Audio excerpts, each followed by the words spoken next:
This is episode 18 of Vibrant Life. Thank you for joining me. My name is Jessica Parker. I'm a holistic health coach with a master's in health psychology, and I am a fitness instructor. So let's go ahead and dive right in. We're going to talk about autoimmune disease, which I feel like is a little misunderstood. I do myself struggle with autoimmune stuff, so I've definitely come to understand it much better. The first thing I want to do is distinguish between immunocompromised and then autoimmune. So they're really on the opposite ends of the spectrum. Immunocompromised is when your immune system cannot do what it's designed to do for whatever reason. It might be medication, it might be some kind of disease that you're struggling with. And then autoimmune is really kind of the opposite, where you have things going on that are causing, I say, for your immune system to be jacked. And so it like hyper reacts to certain things. And anyway, we're going to dive right into that. So just wanting for that to be understood, first of all, we're going to start with a quote from Dr. Hyman, who's a functional practitioner. He says, "Our immune system is our defense against invaders. Imagine your immune system as an army that must clearly distinguish friend from foe. Autoimmunity occurs when our immune system gets confused and our own tissues get caught in friendly crossfire. Our body is fighting something, whether that's infections, toxins, allergens, or a stress response. Somehow that immune army redirects its hostile attack on us. Our joints, brains, skin, sometimes our whole body become casualties. This whole concept is called molecular mimicry. Conventional medicine accepts this problem, but they stop there. They don't actually look for what might create the problem. So this goes back to like root cause approaches. They don't dig to find out where or which molecules our cells are mimicking. As my teacher Sid Baker says, if you're standing on attack, it takes a lot of aspirin to make it feel better, right? Like using anti-inflammatories, and he mentions several different medications, Advil plus or steroids plus different immune suppressants, can lead to intestinal bleeding, kidney failure, depression, psychosis, osteoporosis, muscle loss, and diabetes, not to mention overwhelming infection and even cancer. Don't get me wrong, these drugs can be life-saving and help people get their life back, but they miss the point. There's another way to deal with this. So as you may have come to the conclusion, like from listening to that, inflammation is like at the heart of this. And so I kind of think of stress and our adrenals and how that whole thing happens. It's kind of the same concept where a little bit is fine and there's some of it that's good. Inflammation is really good. Like it is there for a reason. But when it's out of control, it is not good, and that causes all sorts of problems. So acute inflammation is when you get a cut, you get something, environmental in your eye, and, your body rushes to react to like solve that problem. Whether you bleed, you get inflamed, you might have a fever if you're sick, like that's basically inflammation occurring in your body to help you get back to that balance and optimal health. Now, if you have long-term inflammation, persistent or low-grade inflammation, your body will send an inflammatory response to a threat, but then the white blood cells swarm and they might have no specific target because things are just kind of out of control. It's kind of like your blood sugar and insulin also, to where it's like basically our bodies are not designed to have this chronic imbalance of anything, whether it's stress and your adrenals like go haywire, your blood sugar and then your insulin goes haywire, inflammation, and then your immune system goes haywire, right? So why does this even happen? Well, first of all, you guys, our bodies are inundated more than ever with things that can cause these problems. So the things that I really focus on are stress and toxins, and those can be like really interrelated, but they're broken into categories of chemical, physical, and emotional or mental. So things like just, regular stress. If it's chronic, you're mental or emotional, if it's just so ongoing and so overwhelming, that can really cause a lot of inflammation in your body. I've had people, who are doing keto or something like that, with me, or just, you know, asking questions. I don't get it. Like, I eat really well, I exercise, why is my blood sugar high? Your blood sugar can be high because of all the stress you're experiencing, which is kind of like, oh, what? Absolutely. Stress causes inflammation, which can it'll raise your cortisol, which will raise your blood sugar. So mental and emotional, it could be something like some kind of accident or some kind of illness you've had that can really cause a lot of chronic inflammation if it's really bad and persistent. And then toxins are so huge. Toxins are huge because we have more than ever that our bodies are trying to fight off, whether that's in our food, whether that's in our water, our cleaning supplies, even like, you know, all these screens that we're constantly looking at. So many different things constantly, and more people are just like on more and more medications. And I am not against medication. There's just a time and a place, and I absolutely believe that looking at the root cause first is most important, because what I do see a lot is like, oh, well, let's just give you this medication, just like Dr. Hyman was saying. He quoted his teacher who said, you know, you step on a tack, you're having pain and inflammation. Oh, let's give you anti-inflammatories. Well, how about you take the tack out of your foot, you know, start there, maybe ice it, things like that. And again, I'm not saying never have medication, but let's like fix the problem. So with the medication, I see people get on a medication and then they might find some relief, which is great, but that can just be like the bandaid on the problem. And then not only is the problem not gone, just the symptoms are gone, but they might have other symptoms and side effects on top of it. So I have seen where somebody's on multiple medications and they don't like each other, but the doctors aren't necessarily talking to each other, and pretty soon big problems occur. This happened to somebody I know, and then she was diagnosed with fibromyalgia. She passed out in the bathroom, hit her head. Like, she didn't have fibromyalgia. It ended up being a family member who was into natural medicine, who like connected the dots and was like, what are you on? Well, this one and this one don't like each other. You're having all these side effects that, you know, it's not fibromyalgia. So anyway, that's just a really kind of blatant story for things that people experience a lot.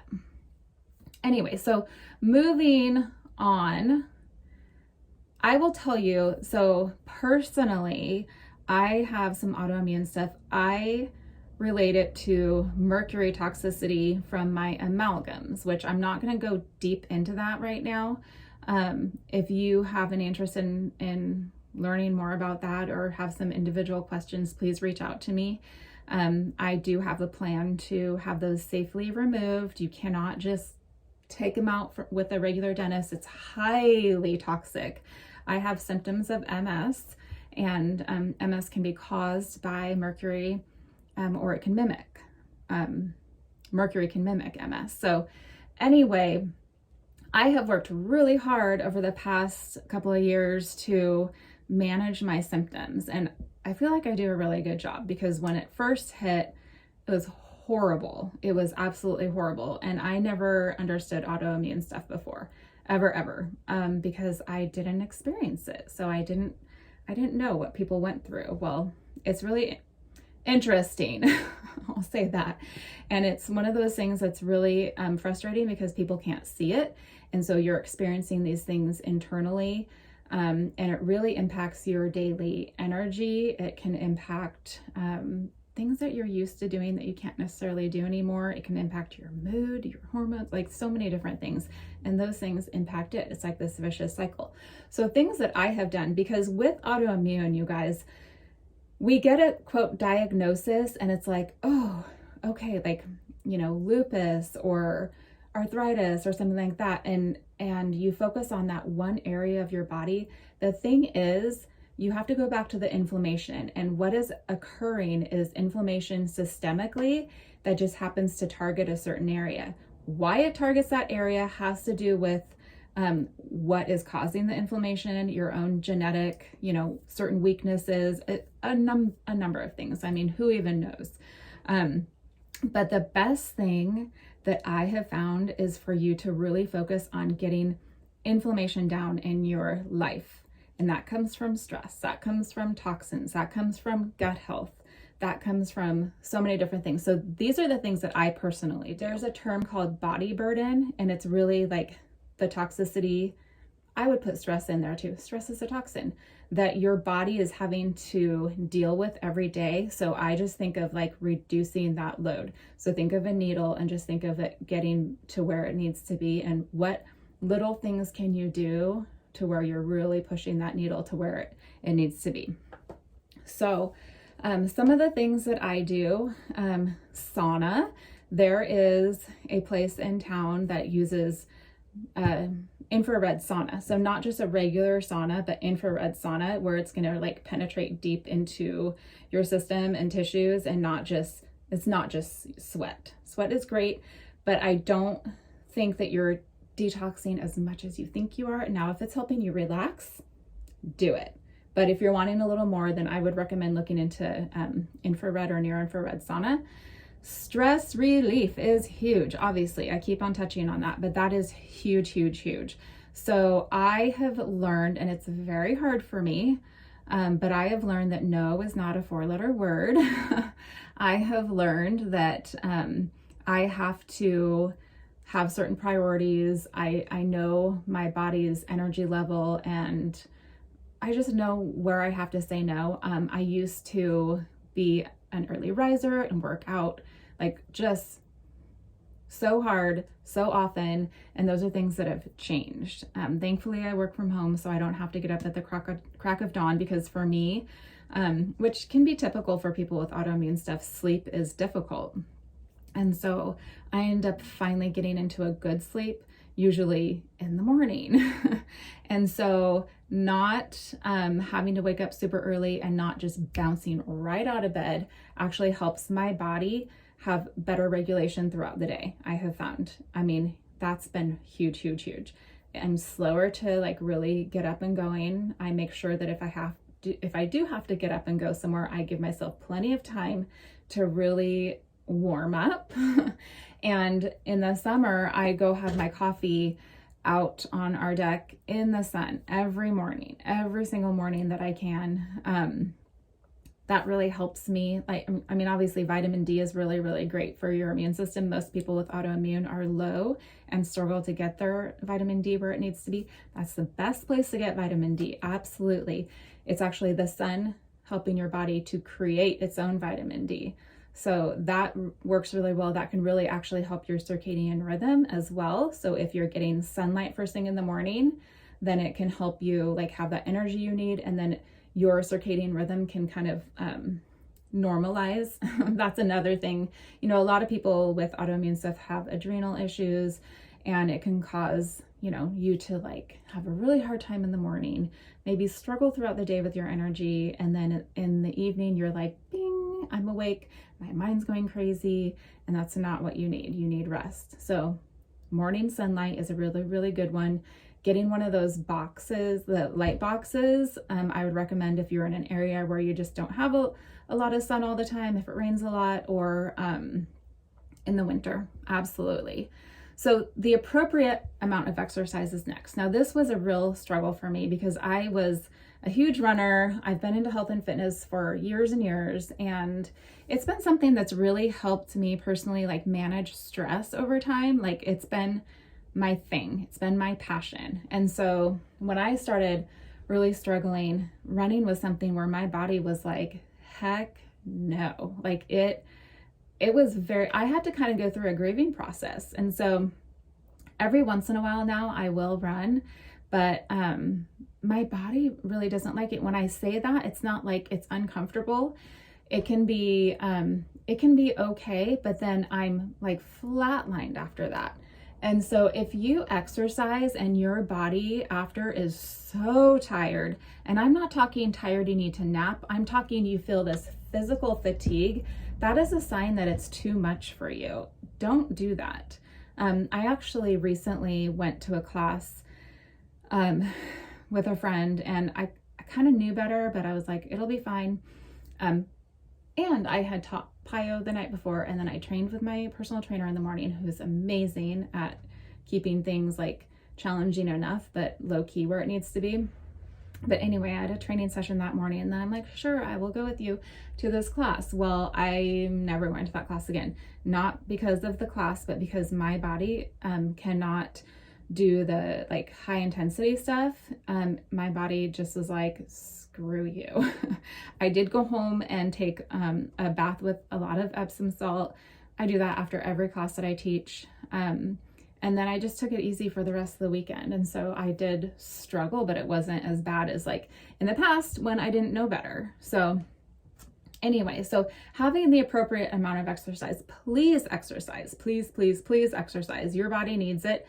I would say, well, everybody, I'm not going to say, especially if you have autoimmune, but it's especially something you need to be mindful of when you have autoimmune stuff, because not enough exercise can cause inflammation. It can cause things to build up in your body and not be released, toxins to not be released. It can cause stress to be built up. It can, impede your blood sugar regulation, all sorts of things. You need to exercise, but you need to figure out what that looks like for you.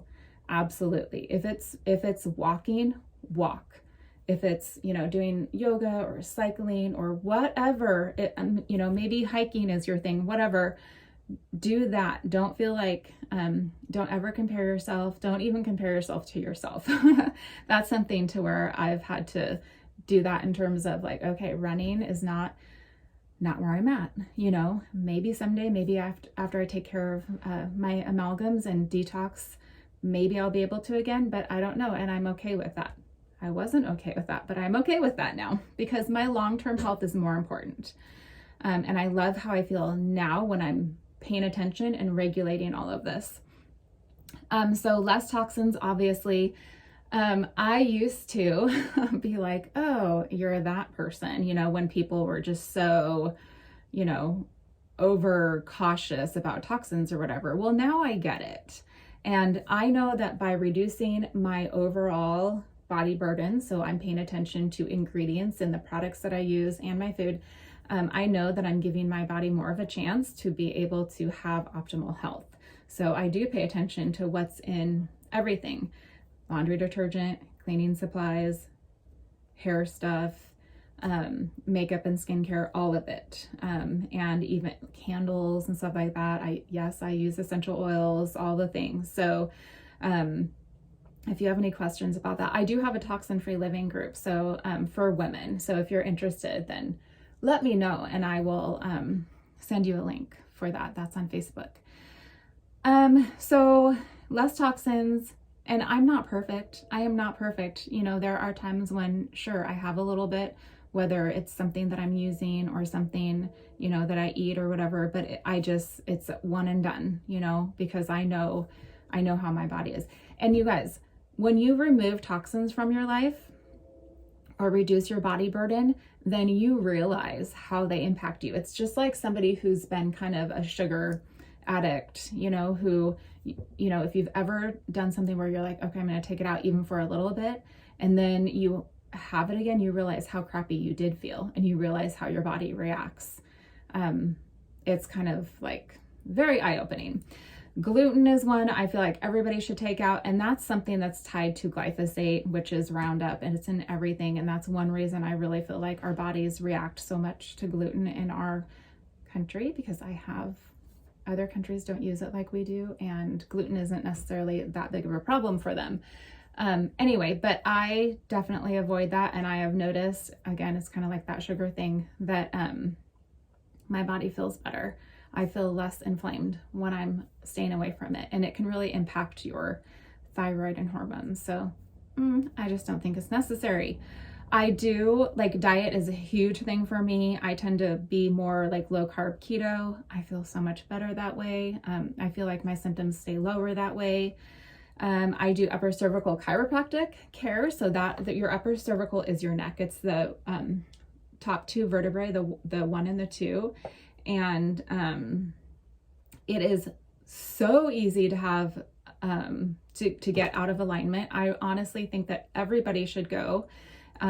It can have it's basically like, think of your brain as like the motherboard, right? And then you have the wires and the communication going out to everything, your digestive system, your nervous system, like everything. And that can so easily get kinked because this is like the most vulnerable, most like, what's the word I'm looking for? Like it moves the most out of any joints, right?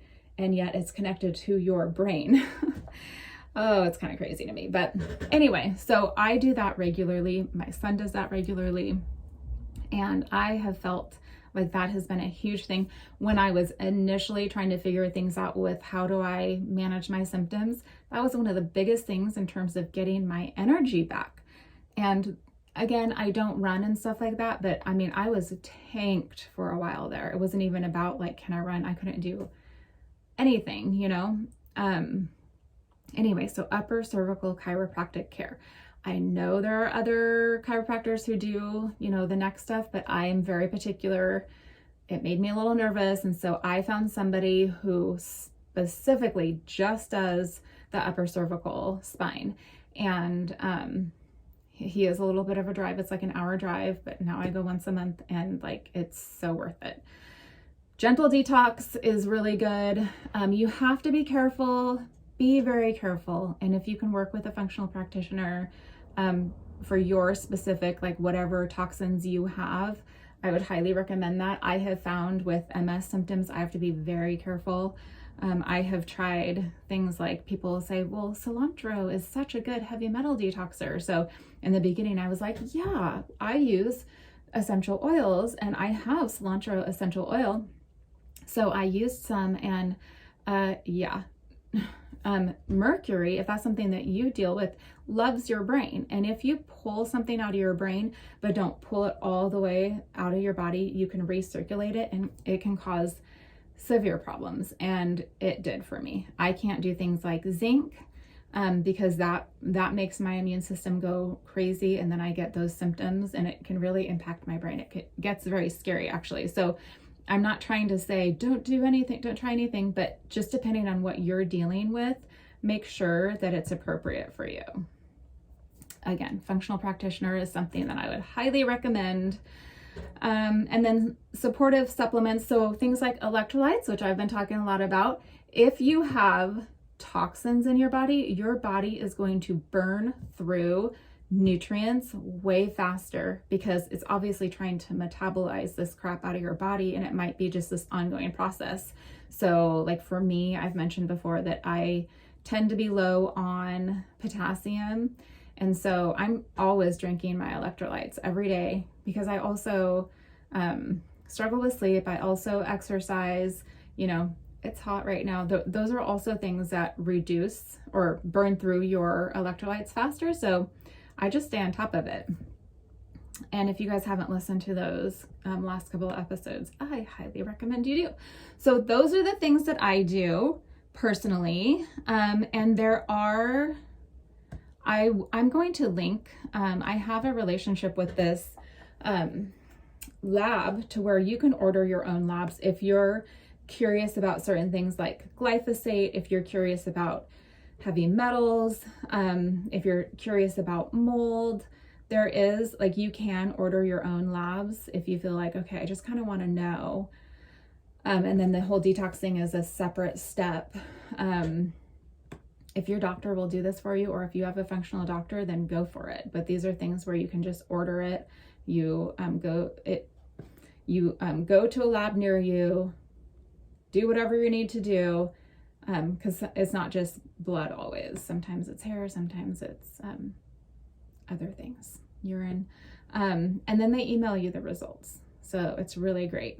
But they also have things on here like thyroid and hormones and all the things. So I will say, you guys, as a health coach, I've had times where it's like, okay, let's look at your full thyroid panel. And my client will go and talk to their doctor, and their doctor says, no, we don't need to do that, or we don't do that, or whatever. So many different things. If your doctor is telling you that, get a new doctor. And you can just order the full thing right here if you want. So I will link to that. And I'm going to stop now. Let me know if you guys have any questions. I'm going to be talking more about this. I think it's really a very important topic, and I get sad when I see people struggle with autoimmune stuff, and then a lot of times their doctors don't really know what to do, and I feel like it's kind of whack-a-mole, you know, and like, or like your boat has a leak and it's like, oh, let's go over here, and then one springs up over here, oh, let's go over here, and they're just trying to put fires out without actually figuring out why it's happening. And it's so rewarding to me to see people figure that out and balance their health back out without having to be on a ton of different medications that can cause so many more issues. So, all right, you guys, have an awesome day. This podcast is sponsored by Oregon Valley Farm, which is my family owned and operated pasture-raised meat. I was going to say beef, but meat business, because we do grass-fed and finished beef, pasture-raised pork and chicken, all minus the antibiotics and added hormones. The pork and chicken are raised on feed that has no soy or corn, and it is non-GMO. You can find us at oregonvalleyfarm.com. We ship to several states, but definitely look at our FAQs to make sure we ship to yours. We also offer local pickup, and you can find me at thatvibrantlife.com. I'm on Instagram as healthwithjessica and Facebook healthwithjess. Have a fantastic day, guys.